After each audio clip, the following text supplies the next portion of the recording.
C'est la guerre. Une guerre autre, sans boulet ni canon, où c'est nous-mêmes que nous enchaînons. Une guerre sans gagnant ni victoire puisqu'elle nous garde dans le noir. L'ennemi est invisible et on nous dit qu'il est nuisible. Mais personne ne pourra jamais le voir car il se trouve seulement dans le miroir. Les flèches sont des mots qui n'égratignent que ton ego, même si la blessure demeure vive, ravivée par la haine incisive. Le champ de bataille est virtuel, les coups d'épée sont irréels, mais la réalité et la fiction sont indissociables dans ce rêve éveillé qui ne sera jamais viable. Les coups portés à travers la toile n'arrivent pas à briser le voile. Ils ne font que perpétuer le cercle vicieux nous empêchant de regarder vers les cieux. On condamne les prétendus infâmes et ainsi on les prive de leur âme. On leur permet d'oublier qu'ils n'ont pas besoin de bouclier. Il en faut peu pour qu'on défaille et déraille. Ne dit-on pas que le diable est dans les détails?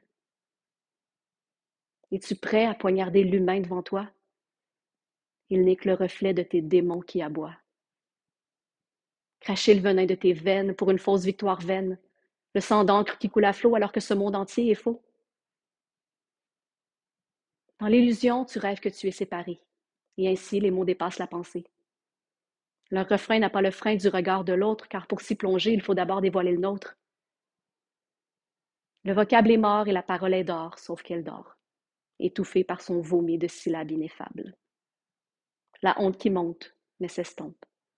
La peur qui meurt, mais demeure. Pourquoi vouloir vaincre et convaincre à tout prix? Ne vois-tu pas que tu es la marionnette de ton esprit? Pourquoi pars-tu à la guerre alors que tu peux être ici et maintenant? Après tout, c'est le seul endroit où tu existes réellement.